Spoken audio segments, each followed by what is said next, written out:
living on the promises and songs of yesterday, and I've made up my mind. I ain't wasting no more time. Here I go again. Here I go again.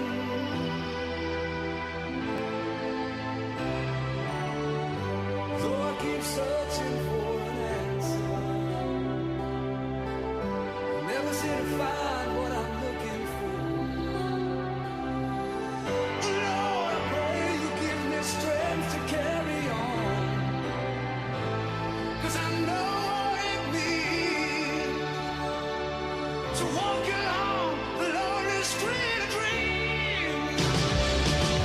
Here I go again on my own,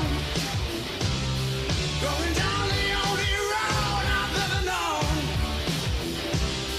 Like a drifter, I was born to walk alone, and I've made up my mind. I ain't wasting no more time. I'm just another heart in need of rescue, waiting on love's sweet charity. And I'm gonna hold on for the rest of my days, 'cause I know what it means to walk along the lonely street of dreams. And here I go again on my own, going down the only road I've ever known. Like a drifter, I was born to walk alone, and I've made up my mind. I ain't wasting no more time, but here I go again. Here I go again. Here I go again. Here I go.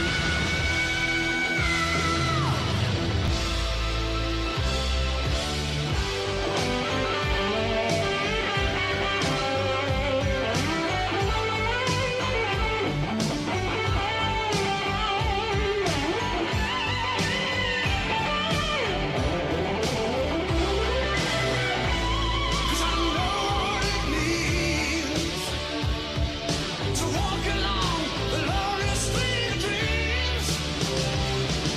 And here I go again on my own, going down the only road I've ever known. Like a drifter, I was born to walk alone, and I've made up my mind.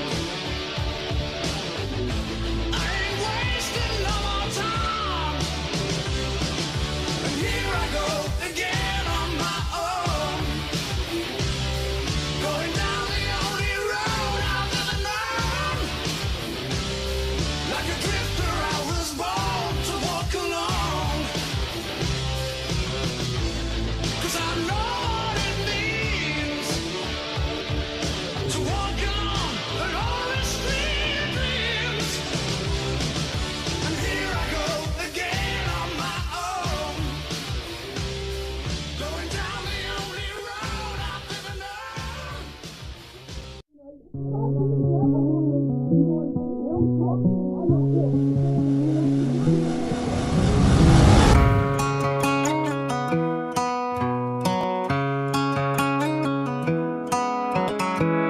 Don't let me down easy.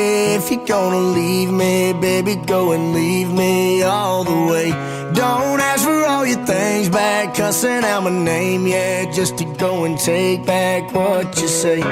Burn all the bridges, don't ask forgiveness, walk away like I'm someone you hate. Don't let me down easy. If you're gonna leave me, baby, go and leave me all the way. If it's over, so fuck it. Just don't act like my love wasn't nothing. Like I wasn't the one you was holding that night, telling all of your secrets and hugging. Guess you right, it's too good to be true. Was a point, all I needed was you. But shit, time after time, I just fussing and fighting. It's time that you do what you do. And it's cool.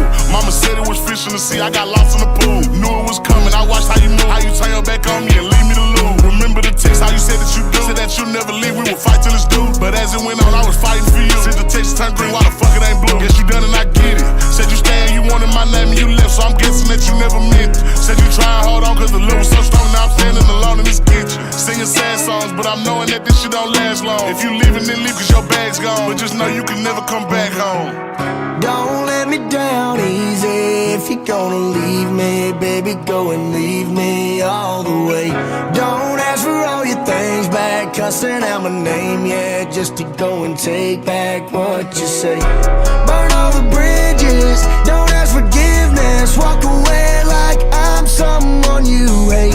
Don't let me down easy. If you're gonna leave me, baby, go and leave me all the way. If you say that you done, ain't no take back. Said you fell out of love and I hate that. But see me, I was stuck like a drug, really feeling for love, and somehow I can't shake back. When you walked out that door, I was hurting. All the dreams in my head, you was perfect. You remember the very first time that we chilled and I reached for your hand where the nerves at. Time to pass, but shit, that's what it do. It be times I be sick sitting thinking about you. It was death do its part. You gave me the blue, really played with my heart. Left me lost and confused. Like this shit was fair game, but you made it the rules. On my heart, left a scar and a bruise. Hope that you can stand on all the shit that you did. I'm done, y'all finally through.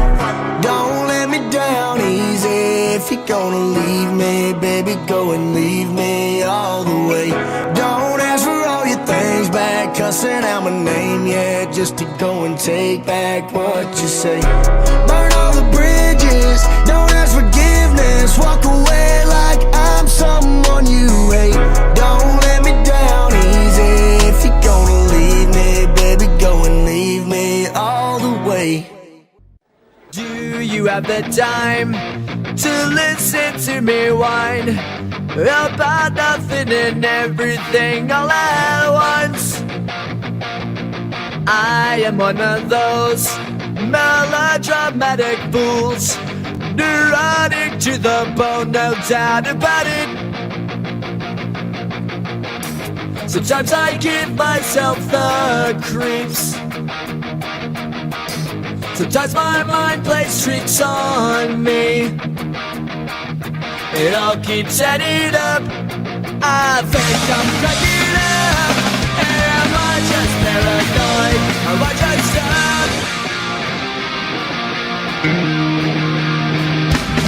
I went to a shrink to analyze my dreams.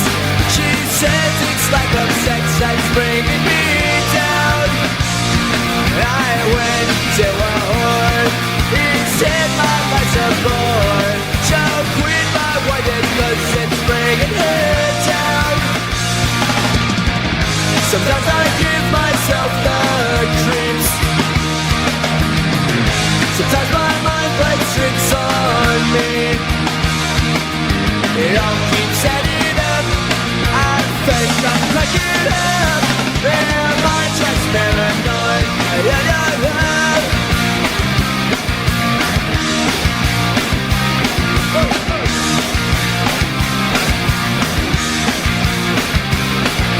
Grasping to control, so I better hold on.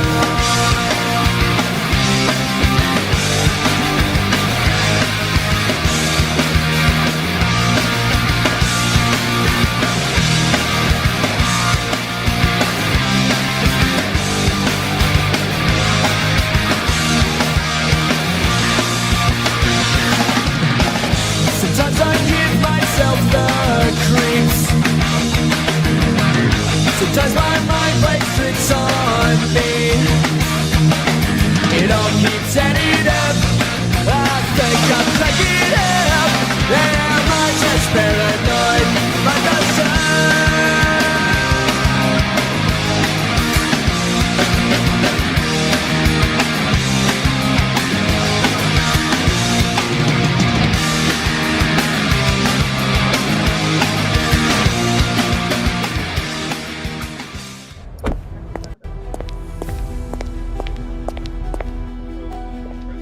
Most people walk into buildings. But this is something else. Strategic minds, founding innovations. This is where futures are drafted. Even play here rewrites the rules.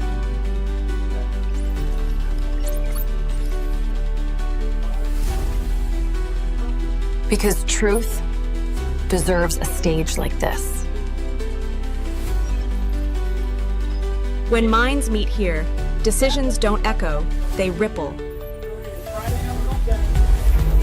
Some places are built to host moments.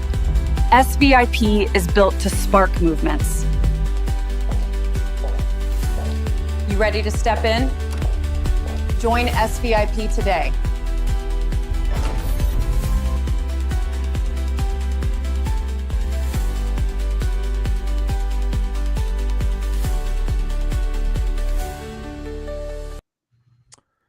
Well, I'll tell you what, it is Friday, and I'm super excited to be back here on SVIP Live. It's been probably a couple weeks since I've gone live, but obviously some recent changes have taken into consideration. I am now running SVIP full time, so I'm extremely blessed, number one, to be in the position to run the company full time, but number two, to obviously share some exciting updates about the company moving forward. You just saw right in that introduction video an experience center that I am personally investing in here in the Dallas-Fort Worth area to really showcase the industry's best manufacturers, technologies, solutions, and innovation.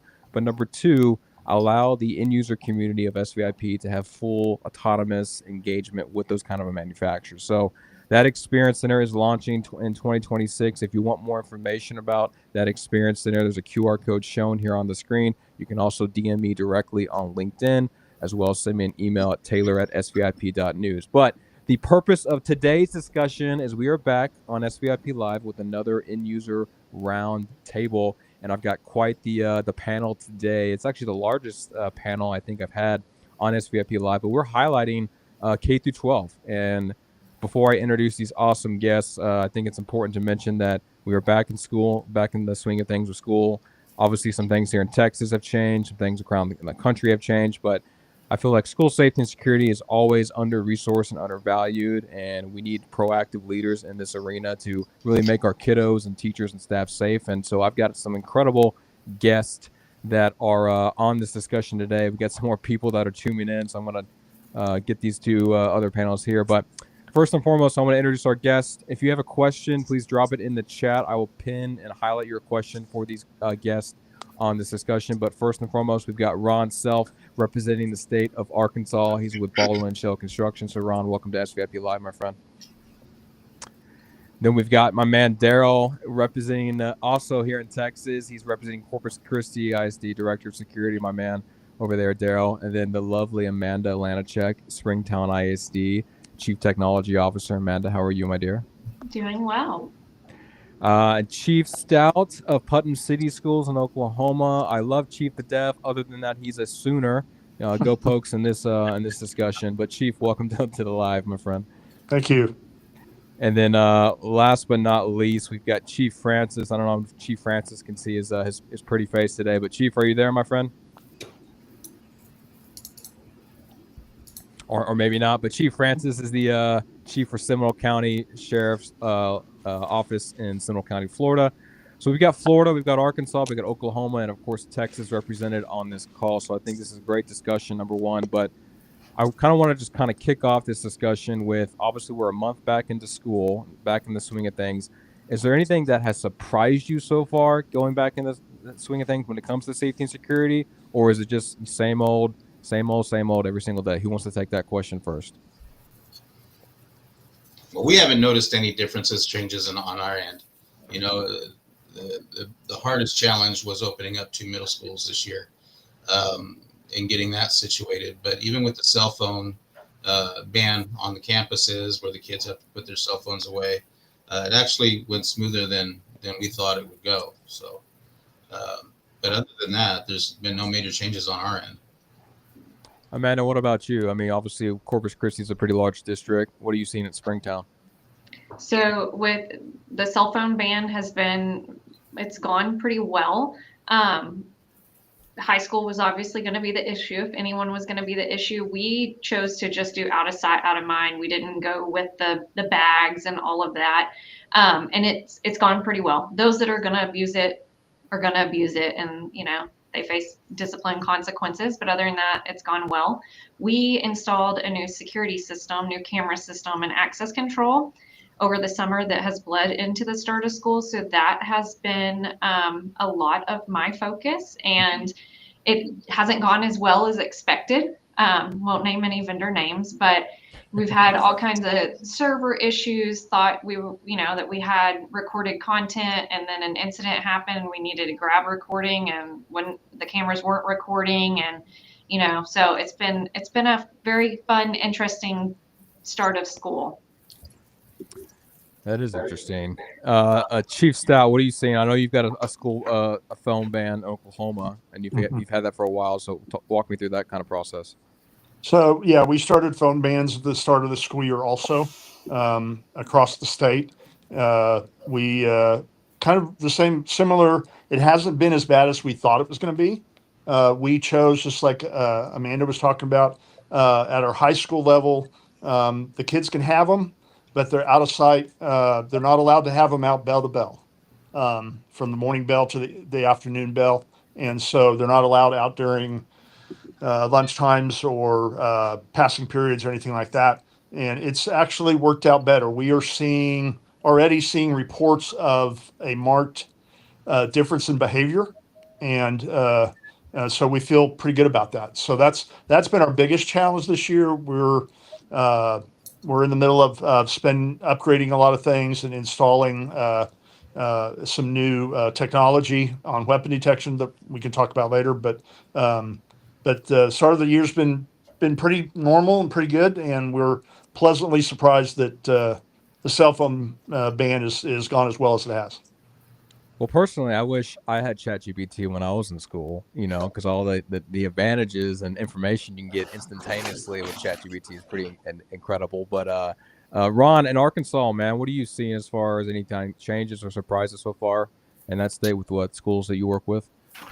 No, I mean, I'll say the same thing that we're still seeing. They're saying that it's not as near as bad as what they thought it would be with the cell phone ban as far as the statewide go. I'll say from my standpoint, until we get to a point where we completely ban them from campuses, period, I don't think you're going to see an issue. I think kids have too many workarounds. I've talked to kids that are being able to get around the system and being able to do things. And so I think that until we ever go to a full ban, then you're not going to see a lot of issues. I think a lot of our problems, well, not a lot of our problems, but I think we had more problems with parents than we had with the children. Mm-hmm. But it still went well. I mean, we had that conversation. I mean, we had a conversation earlier about different times at schools, right? And so when I was in school, there was a payphone. So if you wanted to get all your parents, not only did they make you use a payphone, they were making money off of you as well.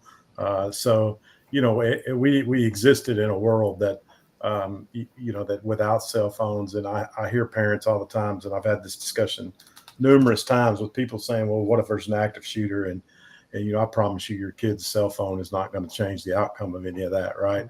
And so the parents and the staff have plenty of ways to notify law enforcement. There's so many wearable panic solutions and panic buttons and cell phones at work. And if you've ever been in an actual situation or an actual major incident, the likelihood of your cell phone working correctly is probably not high anyways, because the lines get jammed. So it's a moot point. It really is. And a lot of times those phones get jammed because students are texting out to social media and everything else like that. I mean, when we had swatting at our schools, it was terrible. Because we had parents just bum rushing the school, along with the police and everybody else when we had that issue. And the social media thing with the kids just made it a whole lot worse. Well, speaking of swatting, we have an expert on the line in the digital kind of cybersecurity space. My man, Christopher Carr out of Fort Bend ISD. Chris, obviously huge district down there in Houston, and obviously we've spoken about that countless times, but maybe you can hit on swatting a little bit. Yeah, I'm. Thanks for the intro that I'm the expert on swatting. Hopefully that doesn't stick. No, we Everybody echoing what everybody is saying. I think the back pressure, especially for the mobile devices and all the other stuff, is we don't have enough funding, as school districts generally don't. And so a lot of times we have leveraged or have needed to leverage the technology that's brought in, but it's also a distraction. And one of the interesting things is as security becomes harder and harder to maintain, especially identity, the pressure has been more and more to move our students to some sort of multi-factor authentication. And so by now taking away the one possible avenue we had, it was always going to be a case of the digital divide of, can you really enforce that with students, knowing that every student doesn't have a device? But when 90% or so were coming with a device, and now we're saying you can't use it at all, that's kind of taken us backwards in that regard. So I thought that's been an interesting, it's maybe just the tech side of us thinking about it, not necessarily a school and a life safety concern, as you guys were mentioning. But yeah, in terms of swatting, we haven't had that level of concern, or at least that I've been involved with in that regard.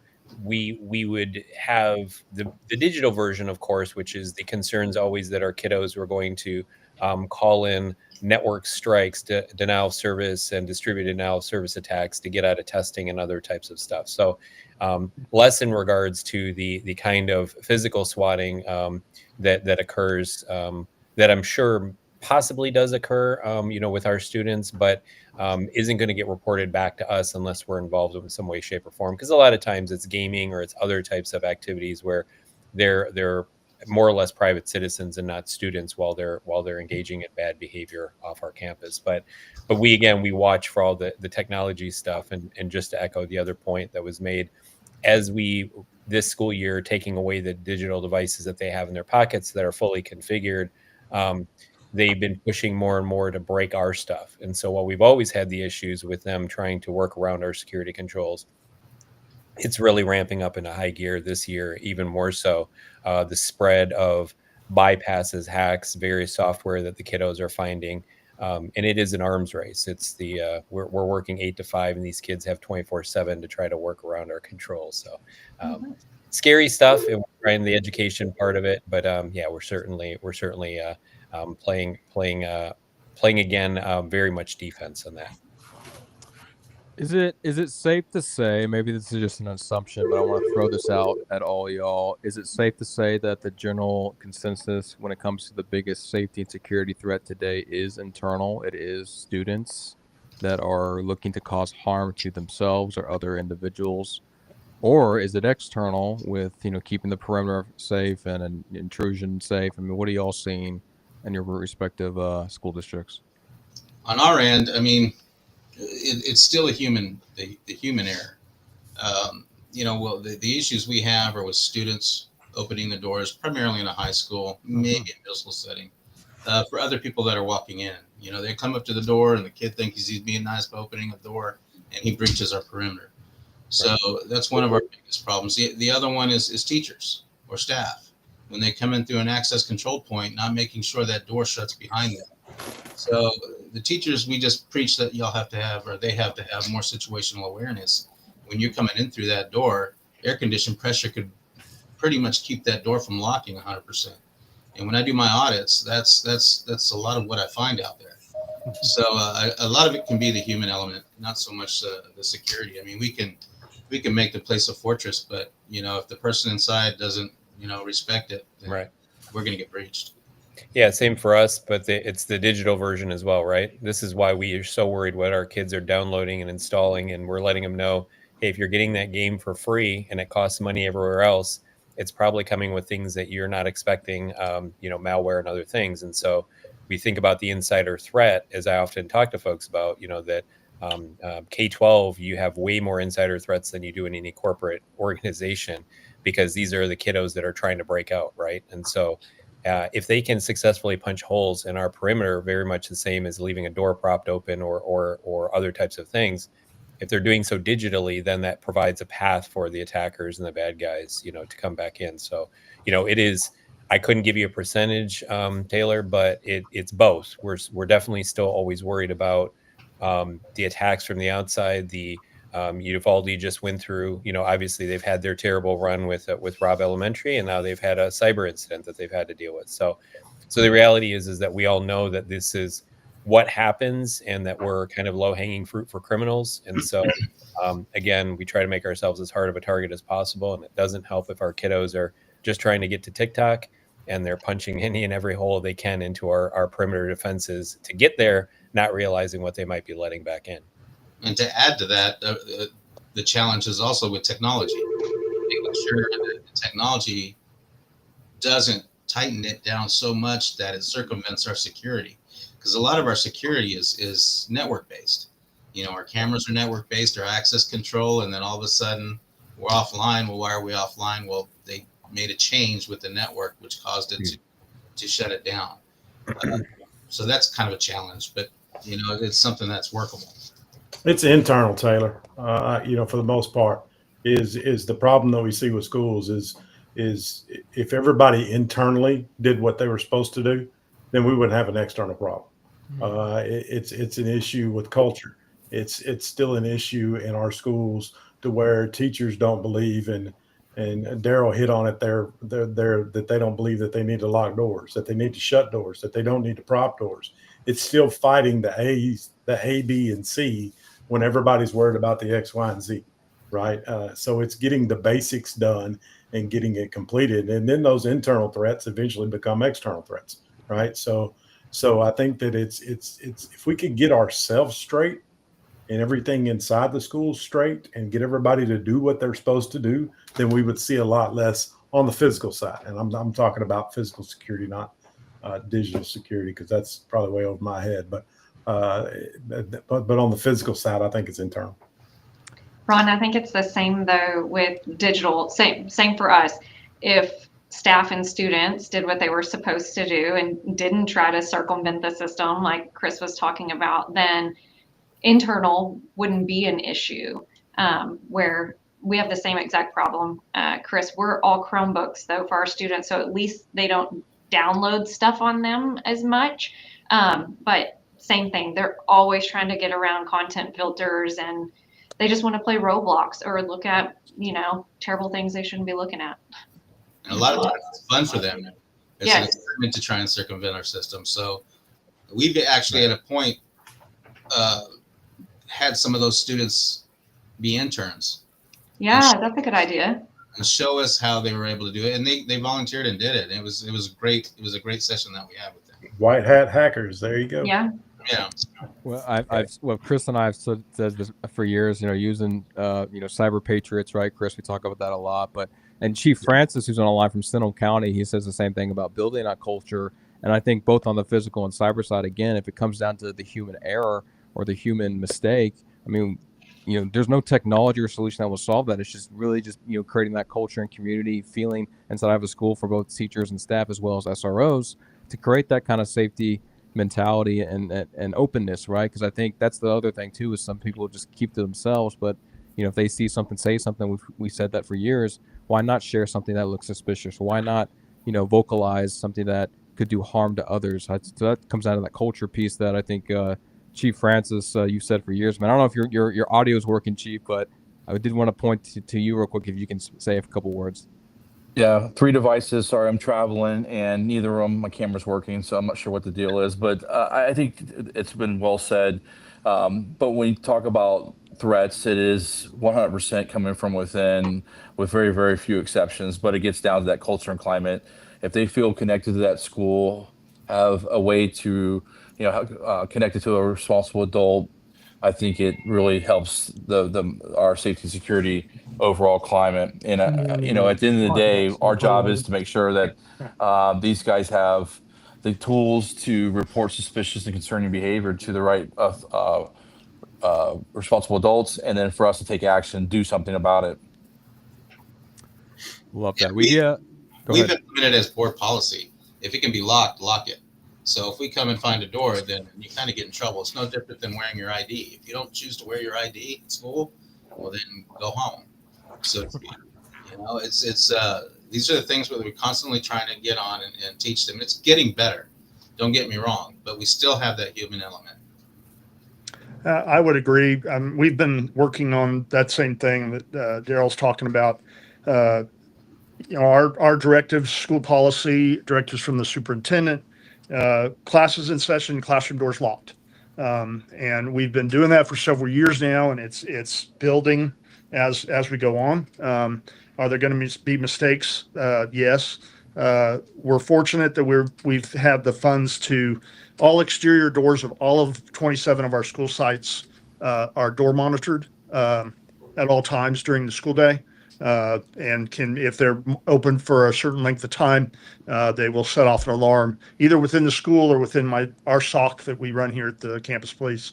And so, but back to the cyber parts that we're talking about, that obviously, someone mentioned it earlier. Social media is the bane or the bane of society, and causes more problems within our schools than any other issue can bring it up, as far as disciplinary issues, violent events.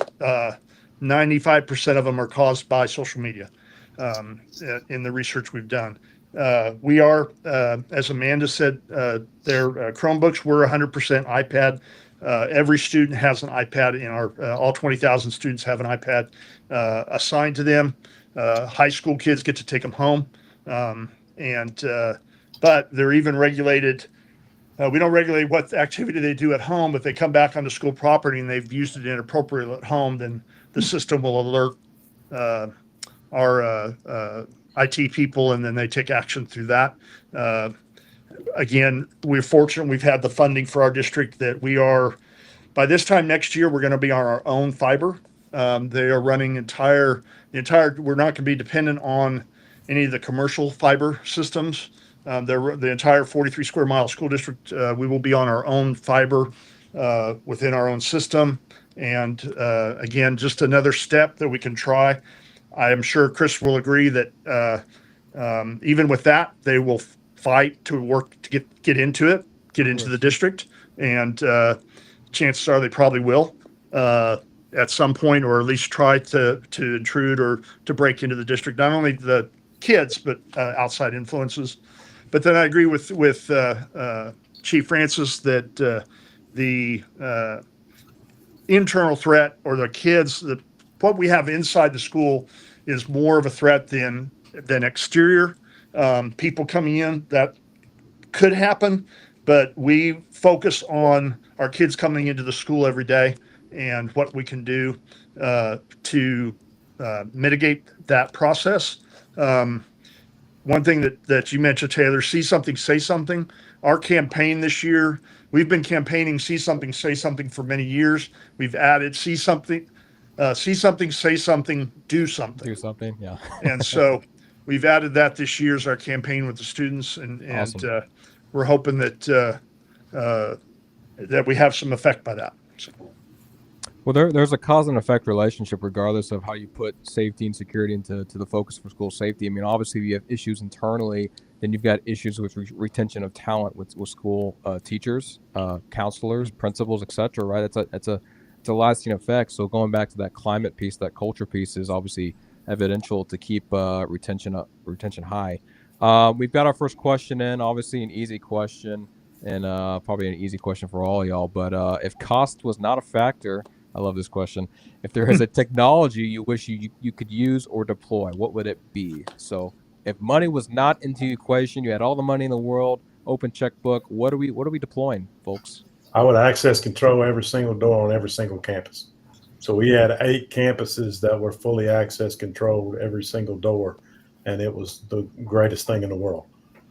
So if I could go back and retro that, we had panic button systems and panic alarm systems, so that wasn't a cost issue for us, but that cost for access controlling every single door, classroom doors and all.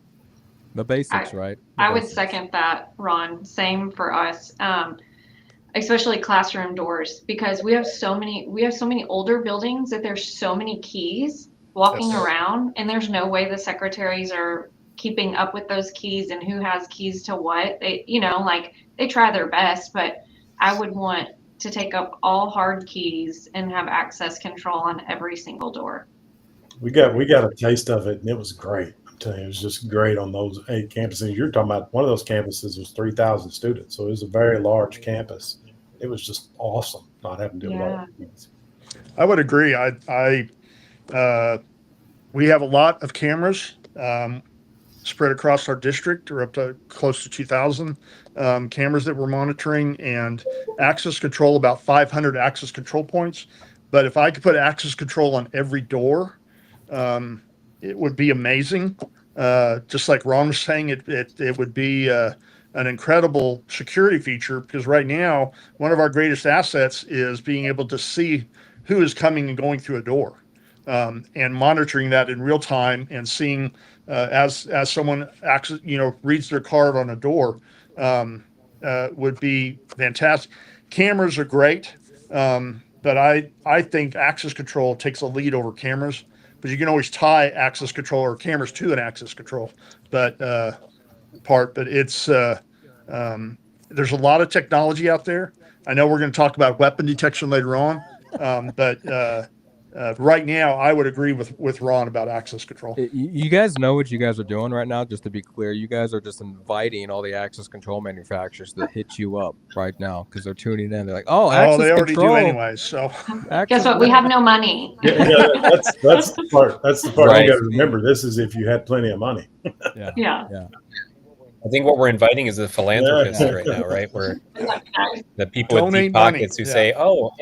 Yeah, the big problem with building our campuses and building our new campuses was trying to figure out how to maintain the doors for the classrooms without utilizing the access control points. So we went with storeroom locks on every door. So when we engineer a new school, all our classrooms are designed with store lock doors, which means that they're always locked. The teachers don't have to go out and lock the door, so on and so forth. On my end, I'm thinking facial recognition and gunshot detection and our weapon detection. So we've already started implementing the facial recognition. I'm doing testing right now. And the primary reason is that, now we have gang members that are older and have kids. So we have opposing gang members knowing that they're going to pick up their children at a school. And this has already happened. And either try to breach the school or wait till that person gets out. And we've had that instance where the dad got stabbed and the kids had to run away. So knowing that we had something like that would have helped with that case. Knowing that, if we had some type of facial recognition in our schools to help with band parents, gang members, things of that nature, would have helped us in certain events like that. So that is what I'm working on right now. And also putting mics in the cameras that are in vestibules, so we can determine, what is about to transpire in a vestibule for aggravation, aggravated parents, whatever the case might be.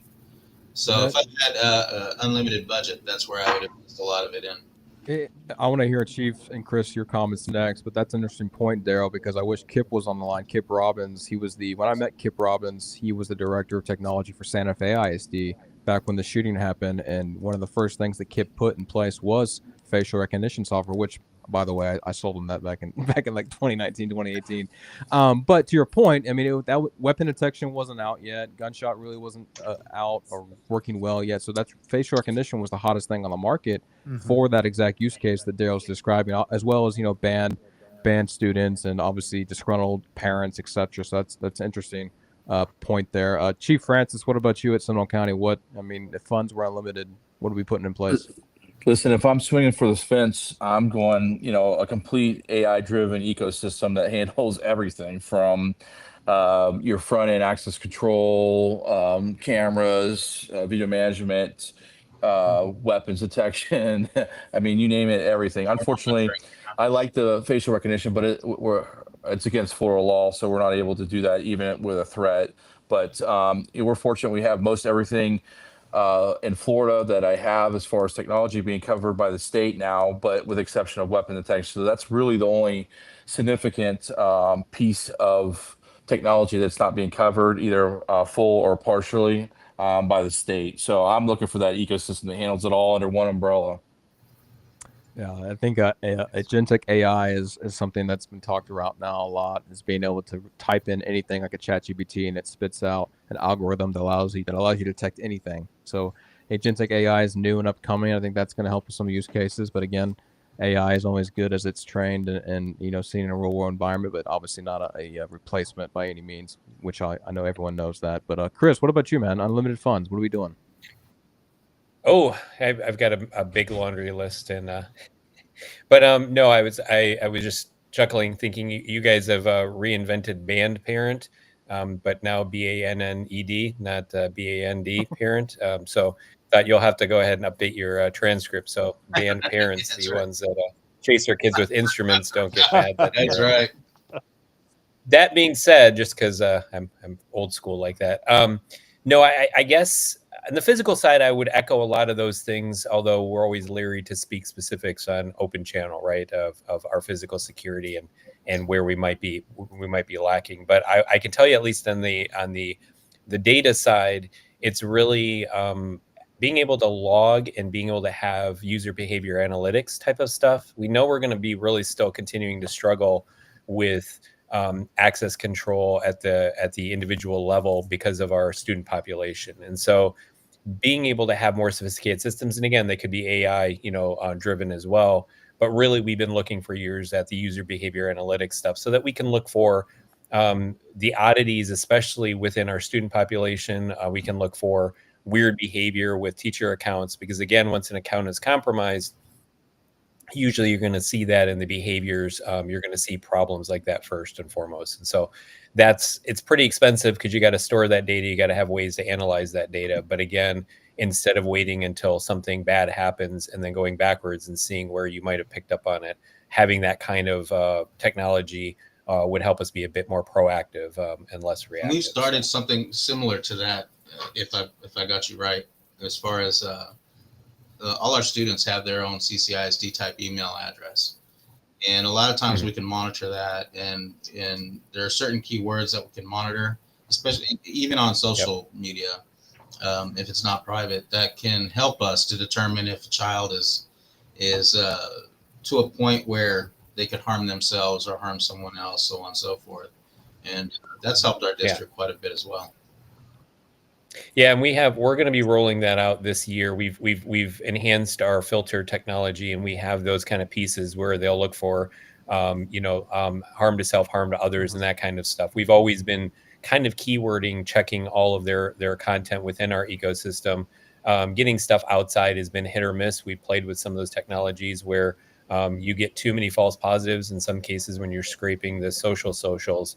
Looking for problems in that regard. But no, this is really more of what I'm talking about is you can detect those things, but this is really more of those, hey, this account's being used at odd times. We've had problems where students have compromised teacher accounts to change grades, do other things. And a lot of times what we were discovering was we could have detected that with these types of technologies because we would have seen logging in from unusual IP addresses. You may have some of this already built in. I mean, Google does, Microsoft does, these kind of conditional access controls where you can look for impossible travel and other things. And these are all in the same realm of user behavior analytics. So something is odd here. This person is now suddenly trying to log in from Tennessee, and 5 minutes ago they were somewhere in Texas, right? But even beyond that, you're looking for those other little subtle cues that are they sharing files? Are they accessing files they normally don't? Are they using systems that they don't normally connect to? Are they accessing systems at times they don't normally? So those are all a lot of things where you got to build those baselines. It's a lot of data. It's a lot of processing. And then you got to be able to look for what's odd and then decide, is this worth action? So we have a product that does something very similar to what you're talking about, Chris. Like if an app is downloaded, it immediately revokes access. If they log in from an IP that's an unknown IP or out of the United States, it immediately revokes their Google account access. Or for our students love VPNs, and so it shows they're logging in from Japan and all these different places. It immediately suspends their account, so they have to next day come into school and change their password and all that stuff, which has limited them using VPNs because the hassle of being completely locked out of their account and not being able to use their Chromebook. So that's been Right. beneficial. Yeah, and we geofence. We do a lot of that lockdown in the we're a Microsoft shop, and we do a lot of that as well. And it drives them nuts occasionally when the parents will say, "Well, we pandemic was bad because pandemic got everybody used to the idea that your kid could go with you wherever and they could keep doing work remotely." Right. And so we had a lot of that post-pandemic, and even it's kind of faded off a little bit in the past year, but really there was a lot of that where suddenly we were having parents complain the kiddo they're in a foreign country and they can't log in and get their school assignments. And we're like, you're not supposed to be taking our devices out of the country. And you're certainly not supposed to be accessing from not in the US. So yeah, we have a lot of those, but again, our problems have really been around those round scopes. We're even finding the criminals were using the accounts and relaying through VPN, doing things to defeat some of the base level security we have. So it's really getting to that next step of, is this really odd behavior now and not necessarily just violating a big rule, so to speak? So I like that question, and I'm just gonna do this plug real quick. If funding was unlimited, what we do at SVIP is we actually donate to under-resourced end users that need safety and security. In fact, we actually donated to a church in Florida. Chief knows about this, Chief Francis, and they had analog cameras. We hooked them up with IP cameras and new cabling, etc. And that was a donation on SVIP's behalf. So all the more reason, folks who are listening in, to subscribe to SVIP, because we are a charitable organization, and especially for schools, man. Like, I think it's the one thing that manufacturers should do better in this industry is they make so much money, at least the good ones do. And why not take a portion of revenue and donate, cameras or access control or just the basics that Ron likes to talk about all the time, especially for school districts, right? So there's my soapbox story for the second. But I've got a couple more questions, and I do want to hit on weapon detection because I know that's a hot commodity. But this question comes from Dacia's Facilities Management. Amanda, this is actually for Amanda. Amanda, you mentioned you have a new access control system deployed at your facility. Is there anything you wish you know before committing to that specific system? No, we definitely looked at multiple systems. Our access control has been fantastic. The only issue we've had is that the camera server I talked about in the beginning, but our access control has been great. I wish that if you follow me on LinkedIn, you know that it's me and I have 5 repair technicians. So I wish that I have someone that can maintain that all the time. That would be fantastic.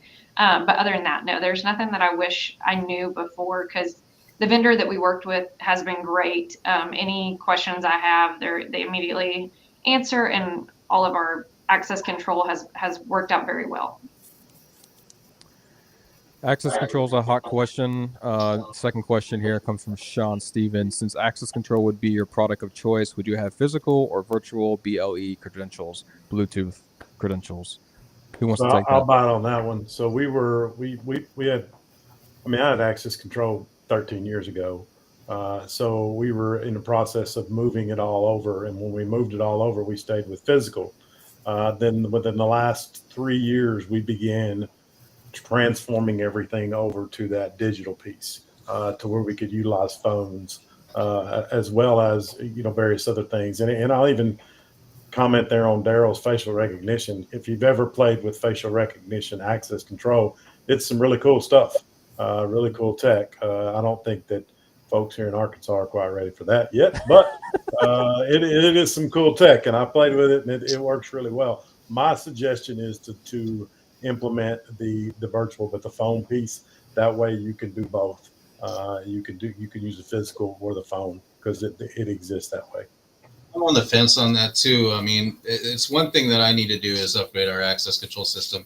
I mean, it works fine. It's just, I wish it was easier to program. I mean, some of these access control systems do so much, and so we're a small group. We take care of security and fire, and I'm talking about anything that has to do with security on the physical aspect, and so it's tough to analyze and check the needs of that, because we have to make sure. I mean, we got 3,000 plus employees, so that's 3,000 plus access control cards out there, and we've got to be able to make sure that all these people have the access to the right places, because we can't give them access to everything. I don't want teachers going into our IDF and MDF rooms, because they tend to use it as a storage, things of that nature. Yeah. So, that's one thing that we've got to think about. And transitioning over, trying to figure out if we want to go sell or if we want to continue with procs. And if we go procs, we have to be corporate 1000 because we don't want duplicate IDs out there. Yep. There's just so much you kind of need to think about when moving forward with that, especially with access control on your doors, because now you have to worry about battery replacement. So that's the other thing I had to start thinking about. And then, so there's so many different things that you can think of on access control. And it on the perfect system, it would work really, really well. And we're close to that, but I just wish it was easier to program. We're about the same size as you are there with about 3,000 employees. And with the way I looked at it is it was much easier for me to revoke that phone access and much easier to give them that access than it was with now here's the deal. Not everybody wanted it. That's why I said we kept both.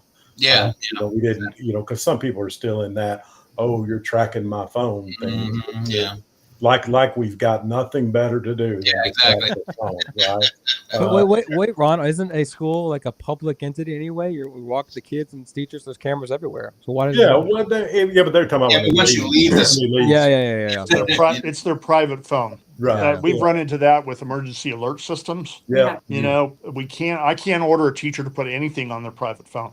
That's why we moved over to so no matter what they use. So we've done the same thing with, as Ron was saying, is we are in the process, all of our access control hardware, we're not upgrading our system because we're very happy with our access control camera system, alarm system. We use Genetec and it runs everything, all of those combined. And so we're happy with that. So, but our hardware is outdated. So as we upgrade, there's products out there that will do both Bluetooth and access card. The different kind of readers from HID and things like that. So we're going to move as we're upgrading over the next, we just did a bond election last year. I got $2.5 million out of that for upgrades on access control and cameras and several other projects. But but that's our plan, is to move to kind of a hybrid card and Bluetooth system as we move forward. Yeah. My biggest recommendation there is if you can't fire them, don't hire them. So what I mean by that is don't buy anything that is proprietary. And that's what we ran in. I run into so many schools who've made that decision over the years, and they're just stuck, and it's terrible. And the one thing the one thing you need to watch out for as well is that a lot of these companies, you pay your annual license fee, and this goes with cameras as well. If there's an instant that you can't pay that for that year, which can be tens of thousands of dollars, then you lose your systems and they lock you out. So don't ever get into that situation as well. I've had companies 100% on that, making sure that doesn't happen to our district. Open versus proprietary is always a hot topic in the industry, and obviously, to your point, Daryl, Ron, Chief, the companies that do require a SaaS license, a part of their offering, you have to read between the lines and say, hey, this camera or this access control, is there an annual license per device that comes with that? And obviously, you need to do your homework, because to your point, Joe, you're right. There are companies out there that kind of are proprietary, and I'm not trying to disparage proprietary systems, because I think some of the systems are pretty good. They have some unique advantages, but you're right, you can be locked in if you don't do your homework and you don't have the funds to obviously renew that. So that's a good point. All right, so we got about 15-ish minutes left. We got some good questions, really good engagement. Weapon detection's hot. I know everyone talks about active shooter situations, mental health challenges. Ron, you and I have talked about weapon detection for a lot. Chief Francis and Chief Stout, we talk about weapon detection a lot. I don't have to pinpoint any particular technology or manufacturer. Obviously, there's two different flavors, right? We've got visible weapon detection with AI software. Then we've got concealed weapon detection with like the metal. I say metal detector. People get mad when I say metal detector. But essentially, you're walking through a damn screen, whether or not to see if you're carrying concealed. So I guess twofold question. Do we need both? Do we need one? What are y'all seeing? What are y'all using? I mean, walk me through some of that. I'll take that on first, I guess. So we do both. We currently have all of our middle school and high school students go through weapon detection, active weapon detection, as they enter the school every day. and then they come through certain doors, and then the rest of the building's locked down for the day. We also have Zero Eyes deployed within our district. If you're familiar with that, that is using your existing cameras as a weapon detection system that's very accurate. And if it will pick up someone from actually pretty far away, if they're carrying a gun, walking towards your building or walking down the hall of your building or whatever it might be, it uses AI to recognize that gun. Then it goes to a monitoring station where it is checked in person. And we usually, in the normal response time is 3 to 6 seconds from the time the gun's detected by the AI, that we get a response back to our cell phones and to our SOC and to different people in the district, all of our school officers and so forth. We also have another layer. We tried to build our weapon detection in layers.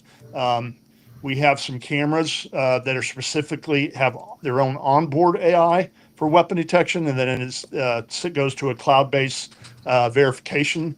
Again, usually within 3 to 6 seconds, we have an answer or a response of whether it's a real weapon or if it's a RJROTC people walking down the hall with their marching fake weapons. So we're doing both. We feel like we're being, knock on wood, being successful. But we've had things get by. Someone earlier, I think it was Daryl, mentioned the human element. We've had active weapon detection, kids walk through weapon detection. We've had some things missed. And we had a student walk in very closely behind another student, not on purpose, but just because it was a cold day. Teachers, the staff working, principals and things working the weapon detection, the alert went off and they went with the first student. The second student, it alerted on him in a microsecond change, but they focused on the first student. Second student had a loaded SIG 45 and had it through for almost 30-40 minutes before he took it out in the bathroom at a school and shot it at a wall in the bathroom. Fortunately, it was a porcelain wall bathroom and it shattered the bullet, and he dropped the gun because it scared him so bad it never fired again in his life. But the point being is that gun got through. So my opinion is we should build layers so that there's always something that might help. You're not going to catch 100%. Nothing is 100% on weapon detection. But there's always, we just keep building layers to try to combat that. So. And I agree with you. Things like that are going to happen. They happen, I think, in any district. Yes. And, our first line of defense is fencing. So we've built fencing all over, and it's, TEA in Texas is pretty strict on the things that we need to do, to the point where the drills, I think, are a bit much, but it is what it is. And that's what, we start with the fencing, we start with the access, we have the access control, we have the cameras that do the weapons detection, 2 different types of weapons detection. And but we can only do so much with the funds that we get. Remember, when we get grant funds, those are 1T funds. So you don't know if you're going to get them the next year, and then who's going to pay for the licensing for all of those, the weapons detection licensing. It's not cheap. So there's a lot involved with that. As far as metal detectors, we have an extremely portable metal detector. We actually have 4 of them that we'll deploy like we do our drug dogs. There'll be a surprise visit at certain schools, and we kind of rotate around that way for now because of the cost. And if we put the regular metal detectors up, we get a lot of flack from parents about, of course, our schools look like prison, and I completely understand that. So the metal detectors that we utilize look nothing like a standard metal detector or anything like that. Right.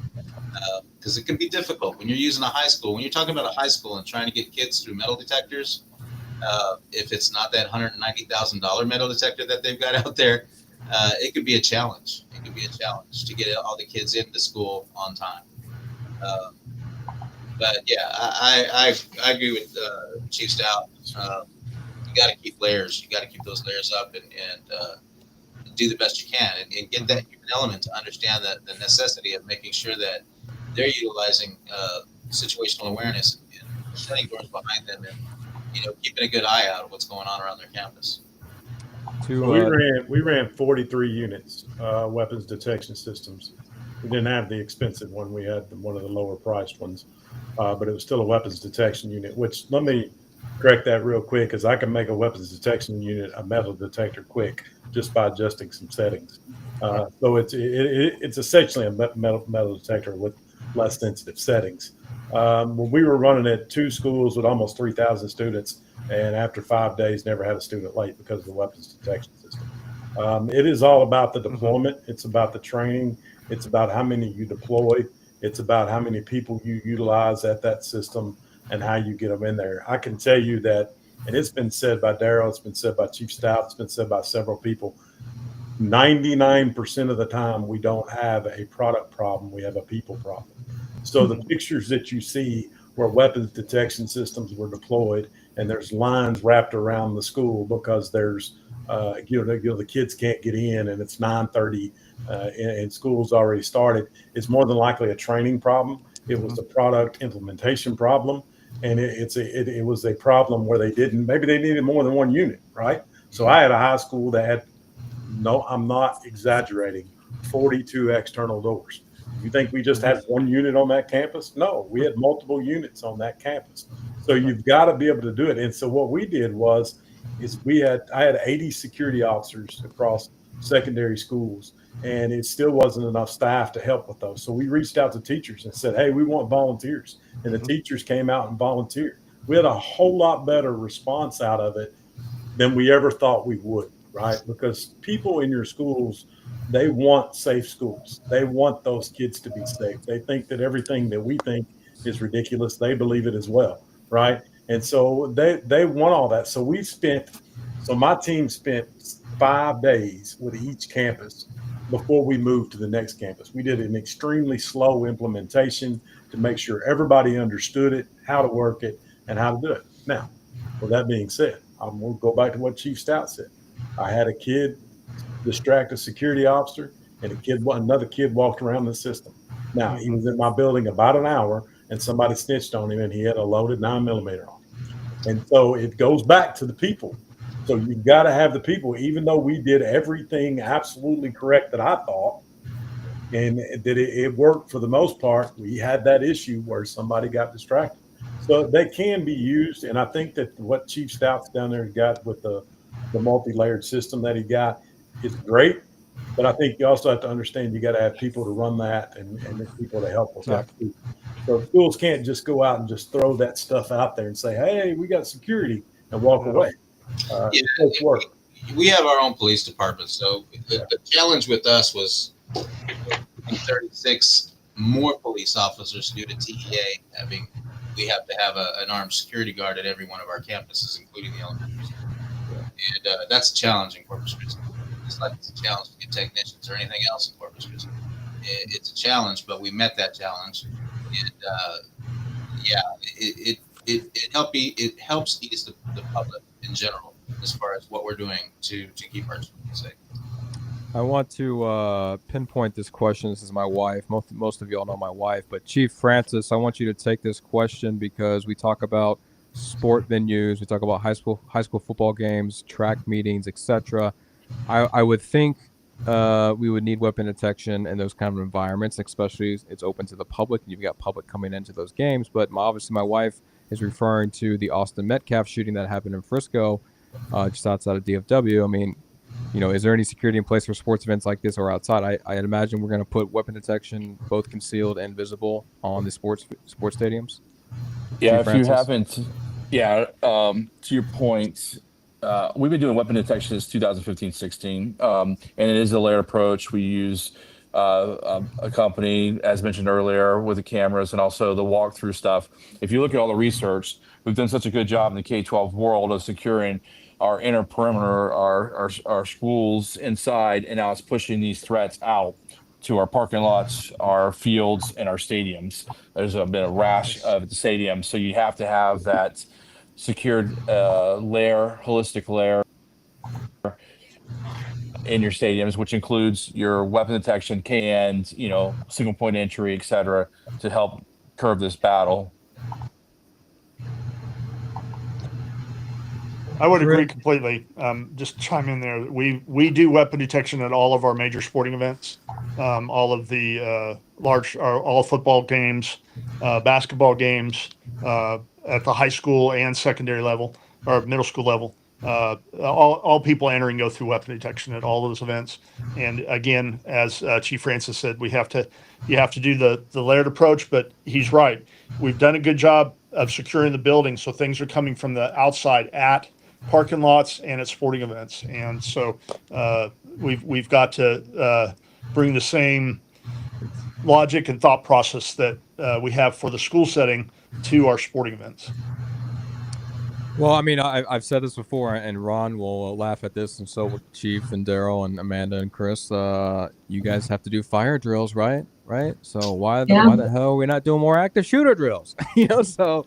But again, that's a mandate. You would think there'd be a mandate around a weapon detection minimum, a access control minimum, analog to IP, having at least IP cameras minimum. You know, just basic stuff. So I can cry my soapbox, I can play my violin, but just my 2 cents there. But we got about 5 minutes, guys and girls. So I just want to wrap up this discussion. Obviously, it's Friday. I value everyone's time, but anything else that you think is important to mention around school safety and security for the rest of the school year? I know we're just starting the school year, but we're heading into obviously the holiday season, then obviously into 2026. Is there anything particular that needs to be brought up as far as the industry needs to do better of, or maybe something that you guys and girls are working on?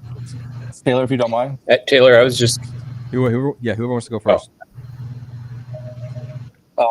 I was just going to add on to that previous discussion very briefly. I wouldn't want anybody listening to us talking about these challenges and thinking that we are not doing enough or that we can't do enough. I think everybody on this is doing absolutely everything we can with the budgets we have, with the resources and other abilities. But securing outdoor spaces, you know, as they were mentioning, is extremely tough because you're not only trying to secure it when you actually are populated, but you're also trying to secure it when it's not populated, because things can be left behind, right? And so that's been, when you look at what we do for other types of venues, you have to have the teams that can also go through and sweep and look for things. And so again, it does you a fair amount of good to go ahead and control access and egress when it's a populated venue. But if these are outdoor or otherwise under secured venues, you still have those kind of risks. So again, it's not to say we can't properly secure these. It's just that I think that the public generally needs to know that they're going to have to kind of